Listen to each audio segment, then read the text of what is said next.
Ahora que hemos visto lo que no es el Evangelio, podemos entonces explorar lo que sí es el Evangelio. Y para entender esto necesitamos regresar al principio de la historia bíblica.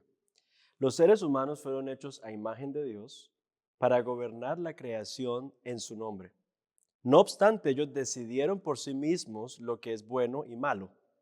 Al hacerlo, rechazaron el gobierno de Dios sobre ellos y por extensión el gobierno de Dios a través de ellos sobre la creación.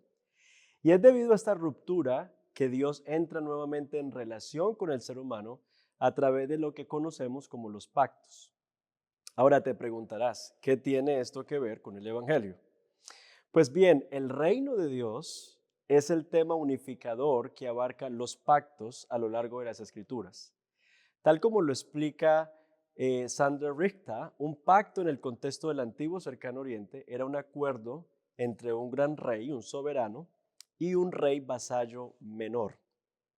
En el contexto bíblico, Dios, el rey soberano, hace pactos con su pueblo vasallo para restaurar su reino y cumplir sus propósitos redentores.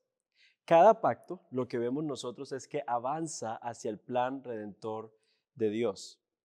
Y para tener una visión más amplia del Evangelio, hagamos un recorrido por las Escrituras.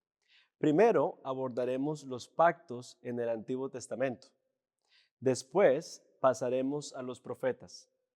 Luego vamos a hablar acerca de los evangelios. Vamos a llegar al libro de los Hechos. Luego miraremos un poco las cartas de Pablo y finalmente terminaremos en Apocalipsis. Comencemos entonces con los pactos. Primero tenemos el pacto con Adán, en el cual podemos pensar o describir como un pacto de obras. Dios le dio dominio para gobernar como su imagen y representante, y esto es lo que encontramos en Génesis 1, 26 al 28. Luego dijo Dios, hagamos al ser humano a nuestra imagen y semejanza, que tenga dominio sobre los peces del mar y sobre las aves del cielo, sobre los animales domésticos, sobre los animales salvajes y sobre todos los animales que se arrastran por el suelo. Dios creó al ser humano a su imagen, lo creó a imagen de Dios, hombre y mujer los creó, y Dios los bendijo con estas palabras: sean fructíferos y multiplíquense, llenen la tierra y sométanla, dominen a los peces del mar y a las aves del cielo y a todos los animales que se arrastran por el suelo. La obediencia de Adán entonces era la condición para la bendición y la vida en el Edén. Sin embargo, Adán se rebeló, rechazó el gobierno de Dios, como lo narra Génesis capítulo 3. Recordemos que el pacto de obras era un arreglo condicional que Dios estableció con Adán en el jardín del Edén antes de la caída. Bajo este pacto o este acuerdo, Adán, como representante de la humanidad, debía obediencia perfecta a Dios. Si Adán obedecía, recibiría su vida eterna y bendición para él y sus descendientes, pero si desobedecía, enfrentaría la muerte y la maldición. Aunque el término pacto no se usa explícitamente en los capítulos 1, 2 y 3 de Génesis, los cuatro elementos esenciales de un pacto están presentes. Vemos por un lado a Dios como el gran rey estableciendo un arreglo con Adán, Adán como vasallo con la responsabilidad de obedecer los mandatos de Dios, vemos promesas de bendición por la obediencia y maldición por la desobediencia, y tenemos el árbol de la vida y el árbol del conocimiento del bien y el mal funcionando como señales sacramentales del pacto. Así que entender este pacto de obras es crucial para apreciar la obra redentora de Cristo. Donde Adán falló, Cristo obedeció perfectamente como el último Adán, cumpliendo el pacto de obras en nuestro lugar y ganando la vida eterna para su pueblo. Luego tenemos el pacto con Noé, que es un pacto de gracia. Dios preserva la creación y la humanidad después del diluvio, mostrando que su reino continuará a pesar del pecado. Esta historia la encontramos en Génesis capítulo 9. También tenemos el pacto con Abraham, también de gracia, que incluye la promesa de Dios de bendecir a todas las naciones a través de Abraham. Génesis 22, 18 dice: y en tu simiente serán bendecidas todas las naciones de la tierra, porque tú has obedecido mi voz. Aquí vemos que el reino se extenderá globalmente. Con Moisés también encontramos un pacto de gracia. Dios rescata a Israel de Egipto y los constituye como nación, y eso lo encontramos en Éxodo 19:6, que dice, y vosotros seréis para mí un reino de sacerdotes y una nación santa. Estas son las palabras que dirás a los hijos de Israel. Finalmente, vemos el pacto de Dios con David. Y en este es muy interesante porque Dios promete establecer el trono de David para siempre, apuntando al reino eterno del Mesías venidero. Leamos lo que dice segundo libro de Samuel, capítulo 7, versículos 12 al 16.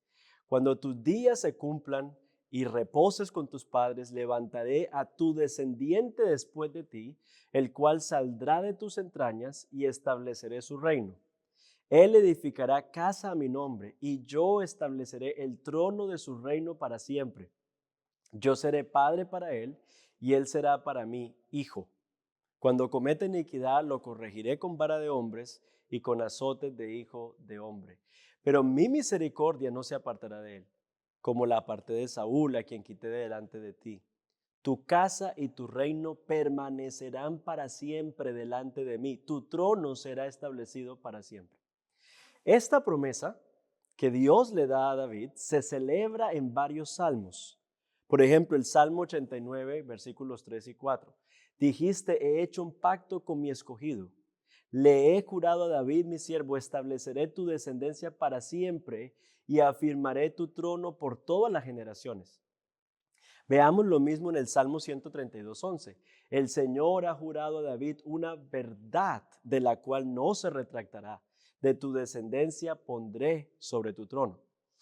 Ahora, es importante notar que después de la caída, todos estos pactos son de gracia. Dios toma la iniciativa para redimir a la humanidad y restaurar su reino.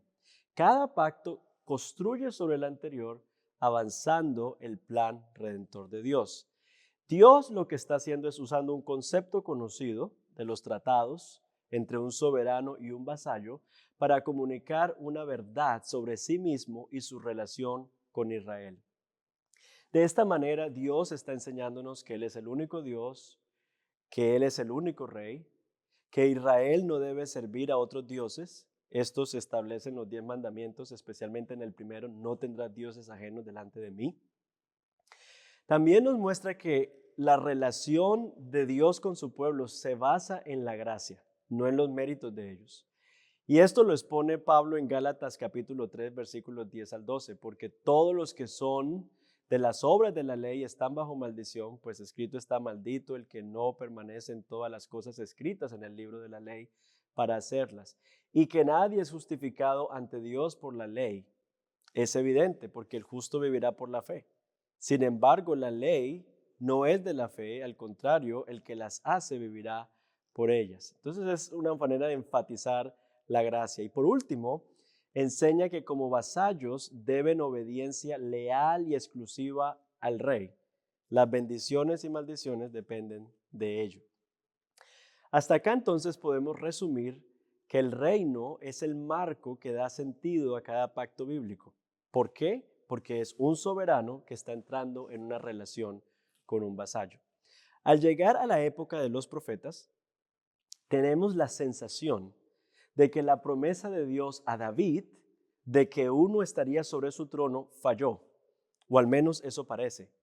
Vemos que llegan los asirios, conquistan, Israel es dispersado en el 722 a.C.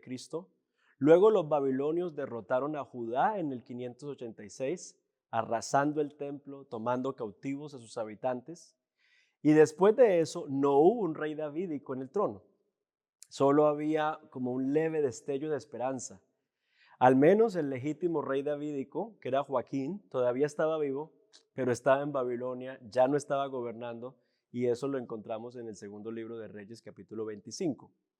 Eventualmente algunos de los judíos cautivos regresaron del exilio para volver a habitar la tierra prometida, pero no surgió ningún reinado davídico. En cambio, los judíos, en lugar de ser gobernados por su propio pueblo, fueron gobernados por potencias extranjeras. Y nótese esto, es un sumo sacerdote local el que básicamente está ejerciendo como este gobierno entre ellos y y el imperio que está gobernando. Y esta es la escena que encontramos en el nacimiento de Jesús. Por eso la centralidad de los sumos sacerdotes en el asunto, porque están gobernados por Roma, pero no tienen ningún rey davídico o ningún rey israelita entre ellos. La independencia se recuperó brevemente y esto ocurrió durante el periodo de los macabeos, pero fue algo muy corto y en realidad no dio el resultado que ellos estaban esperando.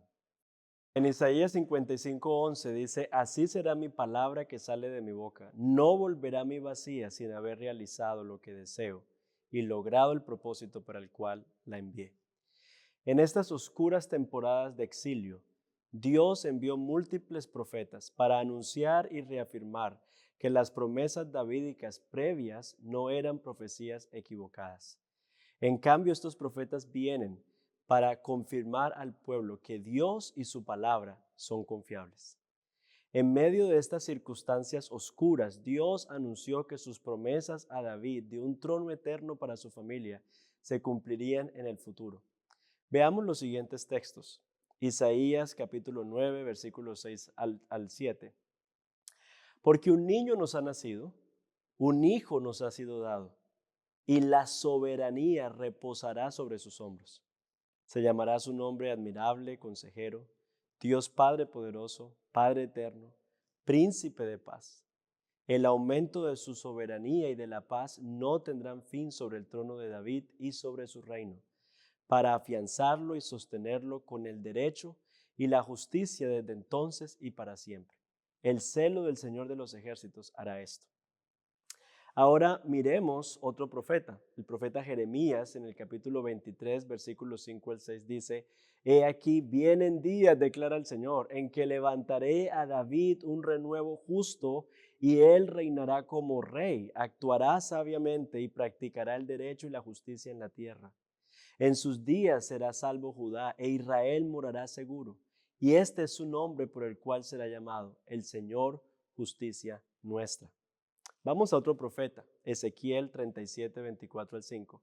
Mi siervo David será rey sobre ellos, y todos ellos tendrán un solo pastor. Andarán en mis ordenanzas, guardarán mis estatutos y los cumplirán. Y habitarán en la tierra que di a mi siervo Jacob, en la cual habitaron vuestros padres. En ella habitarán ellos y sus hijos y los hijos de sus hijos para siempre, y mi siervo David será su príncipe para siempre. Lo cual es interesante porque estamos hablando de un periodo posterior al tiempo en el que está David reinando. Todos estos pasajes nos muestran que los profetas de Dios anunciaron que el reinado del Mesías sería maravilloso, traería justicia, paz, seguridad, prosperidad y bendiciones. El reinado y gobierno del Mesías serían incomparables. De hecho, el reinado del Mesías tendría un significado universal, alcanzando también a los gentiles. El Mesías sería un rey judío de tan tremenda estatura internacional que su gobierno finalmente beneficiaría a las naciones de la tierra.